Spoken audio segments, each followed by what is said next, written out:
El colono. Primera parte. El despertador sonó y Tony abrió sus ojos. Se dio cuenta de que había recuperado la capacidad del sueño profundo. Hasta entonces se despertaba unos segundos antes de que sonase el despertador. Esto era una cosa que conforme fue cumpliendo años le sucedía muy a menudo. Su organismo se fue acostumbrando al horario que se había marcado y se despertaba automáticamente. Hace muchos años, esto no le pasaba. Entonces dormía con un sueño profundo y siempre le sorprendía el despertador estando dormido. Pero claro, tener 76 años no era lo mismo que 33 y su cerebro ya no era el de entonces. Tony había elegido volver a ser joven y ahora lo era de nuevo. Había una campaña para reclutar colonos espaciales, cuyas condiciones eran tener más de 70 años y estar dispuesto a vivir en uno de los planetas colonizados, a millones de kilómetros de la Tierra.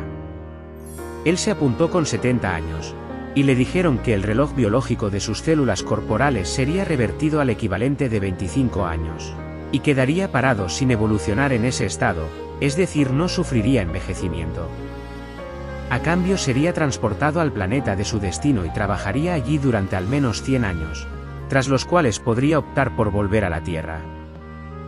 El cerebro sufría un rejuvenecimiento en lo referente a sus neuronas, si bien los recuerdos, las experiencias vividas, y el aprendizaje, quedaban íntegramente protegidos. Así que podemos decir que Tony era un joven, con una mente de persona experimentada en la vida. Tony, tras 2 meses con tratamiento de su reloj biológico, vio cómo su organismo rejuvenecía día a día, y cada mañana cuando se miraba al espejo notaba la regresión de su edad. Al cabo de 60 días estaba en los 25 de hace 45 años. No solo percibía el cambio en el espejo, también su salud volvía a ser la de su juventud. Era magnífico. Solo sus vecinos se habían percatado de la situación, ya que Tony vivía solo. Su mujer le había abandonado hace más de 30 años. Y el hijo que había tenido con ella vivía muy lejos y apenas lo veía. Cuando salía a hacer la compra los empleados del supermercado no lo reconocían y él optó por no decir nada. En el bar la cosa fue diferente, ya que él iba allí todas las tardes para jugar al dominó con otros jubilados, y sus amigos fueron partícipes de cómo cambiaba Tony día a día. Los compañeros de las partidas de dominó le envidiaban por su rejuvenecimiento, pero pensaban que el precio a pagar era demasiado alto, 100 años fuera de la Tierra y encima trabajando. Ellos además tenían sus compromisos familiares y preferían envejecer con sus achaques y su pensión, como se había hecho siempre. El Estado no podía proporcionar la reversión del reloj biológico a todo aquel que lo pidiese, ya que pronto la Tierra no tendría medios suficientes para la supervivencia de todos los humanos. Si no había mortalidad y se podía controlar su número, como continuamente había pasado. Tony era un hombre bastante solitario.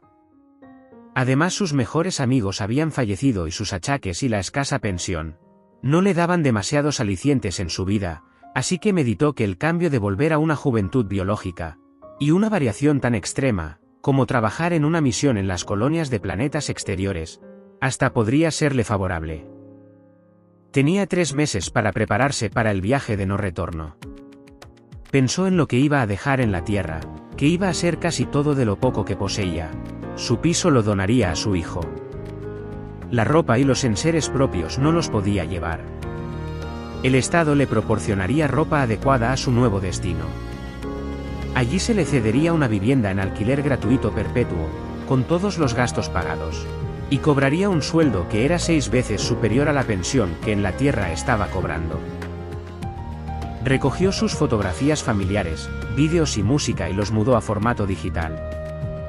Todo lo pasó a 2 pequeñas memorias USB de gran capacidad, una réplica de la otra, para evitar que se perdieran aquellos valiosos recuerdos suyos. Llamó a su hijo, hace más de 1 mes que no habían hablado. Néstor ya sabía que su padre iba a partir. Al principio trató de disuadirle para que no lo hiciese, pero más adelante hasta él se convenció que quizás fuese lo mejor para su padre y le dio su visto bueno. Esta vez, al decirle Tony que partiría en 4 semanas, se le encogió el corazón. Su padre fue quien lo había criado. Había sufragado todos sus gastos y cargado con la difícil adolescencia que Néstor había tenido, sin ayuda de nadie. Cuando cumplió 35 años, se había marchado a vivir a otra ciudad por motivos de trabajo, y ahora el contacto era muy poco. Sin embargo, saber que iba a perder ese contacto que les quedaba a los dos, le impresionó mucho. Néstor pidió vacaciones y cuando faltaban 2 semanas para que Tony se fuese, se quedó con su padre hasta el día de la partida. Le impresionó mucho ver al joven de 25 años en que se había convertido su padre cuando él, además, iba a cumplir los 40. Pero este era el hecho. Estaba hablando con un muchacho, pero ese joven era su progenitor y se expresaba como tal. Su experiencia, conocimientos y veteranía eran los de siempre. Tony no lo pudo evitar y le dio a su hijo consejos paternos antes de irse. Normalmente los consejos que todos los padres dan a sus hijos. Una cosa que debe ser un rito ancestral. Cualquiera que hubiese asistido a la escena no la hubiese comprendido por la manifiesta diferencia de edad. Tony había sido asignado a la base 36 en Marte. El planeta, después de 200 años de colonización humana, contaba con una atmósfera rica en oxígeno, y de composición similar a la de la Tierra, lo que permitía respirar allí sin necesidad de ayuda externa. La gravedad es un 38% de la que existe en la Tierra, lo que supone que un hombre de 71 kilogramos en la Tierra pesa solo 27 kilos en Marte. Eso hace que un humano pueda saltar y correr allí como un superhombre, siempre y cuando conserve su equivalente fuerza terrestre. Se podían mandar mensajes en vídeo y audio desde allí a familiares y otras personas, para lo cual se empleaba el correo electrónico. El Estado se encargaba de hacer llegar los mensajes tanto en uno como en otro sentido, a fin de que los colonos no perdiesen totalmente el contacto con sus familiares y amigos. A Tony le proporcionaron una pequeña maleta del tamaño de una bolsa de deporte. Allí iban 3 mudas completas de la ropa que debía llevar. El resto de impedimenta se lo entregarían a la llegada a Marte. Néstor y Tony se bajaron del taxi que los trasladó hasta la base de lanzamiento. Entraron juntos hasta el punto en que ya no podían traspasar más que los miembros de la Organización de Colonias Espaciales, y allí se despidieron. Fue un largo abrazo en el que al final padre e hijo lloraban en silencio, muy emocionados. Ambos sabían que no se volverían a ver más y a pesar de que su contacto era mínimo, ahora ante aquel hecho definitivo, sus emociones afloraron. Tony le dijo a Néstor que estarían en contacto permanente. Cogió su pequeño equipaje y se dirigió a la puerta de entrada. Desde allí le mandó a Néstor un último adiós que éste respondió. Tras 10 minutos, fue conducido junto con un grupo de 50 colonos a la nave que los había de transportar a Marte.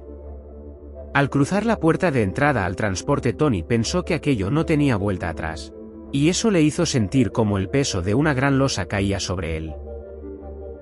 Continuará. Suscríbete a este canal, es gratis y te avisaremos cuando haya nuevos vídeos. Si te ha gustado el vídeo, dale un me gusta.